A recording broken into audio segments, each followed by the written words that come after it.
Hello everyone, all glory to God.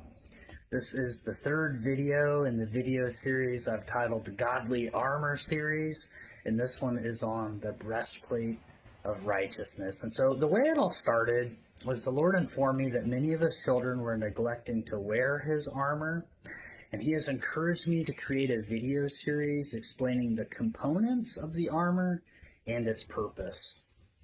So consider this your reminder to armor up, because we are in a spiritual war. We're in the midst of it now. If you lack insight concerning this, I would definitely encourage you to reach out to the Lord in prayer, and he will surely grant you wisdom on this subject matter. A breastplate is also called a heart guard, or a cardiophylax in ancient Greek. A physical breastplate protected the soldier's vital organs for mortal wounds. I'm sure we're all well aware of that. Likewise, the biblical breastplate protects a believer's heart from spiritual attacks.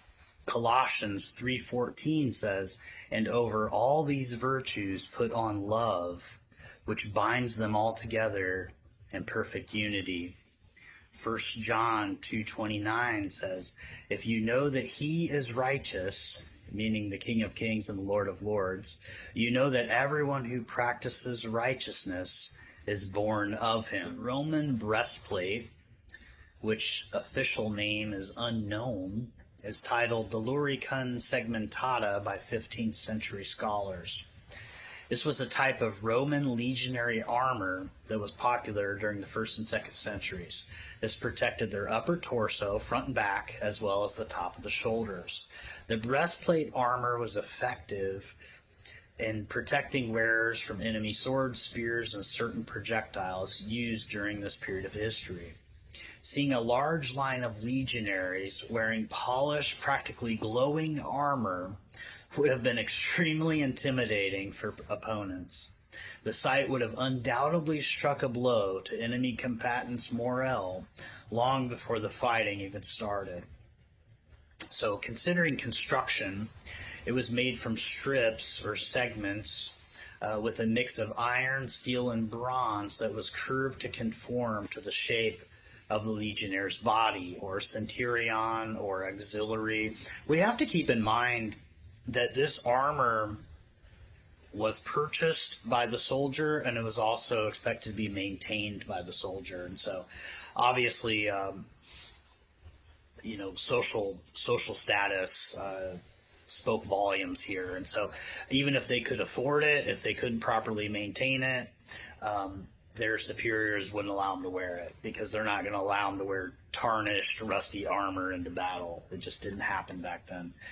So the metal strips were connected with leather or metal bands and overlaid with bronze or brass decoration.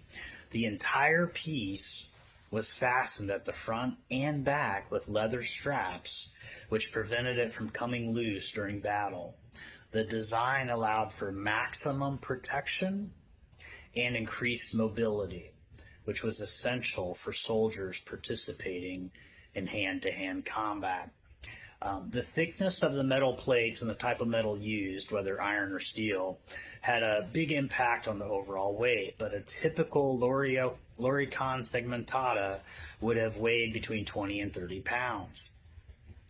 Interesting side note, in Latin, Lurico segmentata translates to segmented cuirass, meaning breastplate and back armor that is fastened together in segments. There are actually two other forms of armor that were pretty common back during those times.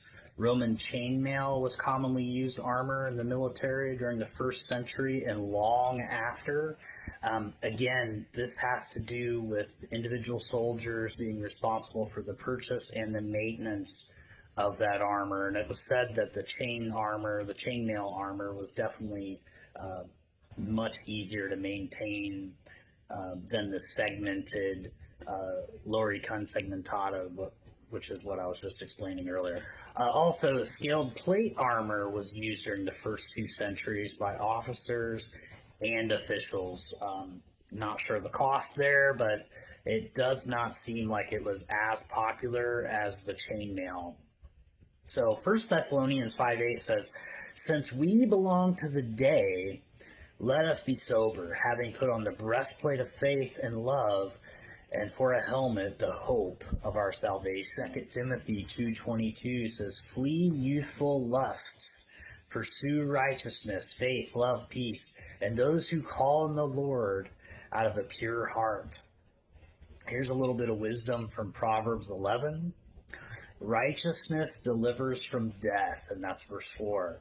The righteous of the upright delivers them, verse 6. He who sows in righteousness reaps a sure reward, that's verse 18. The desire of the righteous only ends in good, Proverbs 11:23. The righteous will thrive like a green leaf, verse 28. The fruit of the righteous is a tree of life, Proverbs 11, verse 30. The Italian Treccani Encyclopedia definition for the word righteousness is stated as eminently social virtue that consists of the willingness to recognize and respect the rights of others by giving to each one what is due according to reason and law.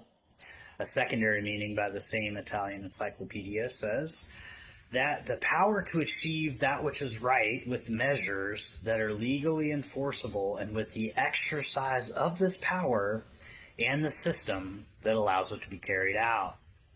A third meaning from the Italian Treccani Encyclopedia says that righteousness is a principle and a moral virtue that consists in giving each person that which is due to him. So, the biblical perspective of the true meaning of the word righteousness is loving God and one's neighbor. First and foremost, it is giving God what belongs to him.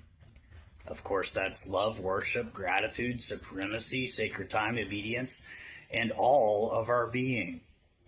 The Ten Commandments found in Exodus 20 represents this notion pretty well. Secondly, we are told to give our neighbor his due. Affection, help, service. Exodus 20 also tells us how to treat people. Jesus said, render therefore unto Caesar the things which are Caesar's, and unto God the things that are God's. That's out of Matthew 22, verse 21. The image of the invisible God tells his children to love God above all, and to love your neighbor as yourself. That is Matthew 22, verse 34. So, what is the breastplate of righteousness? It's love. Grace and peace to you guys. Hype this video by clicking the thumbs up. Comments of wisdom, revelations, thoughts, feelings, and emotions are welcome. If you think this might help somebody, then feel free to share it.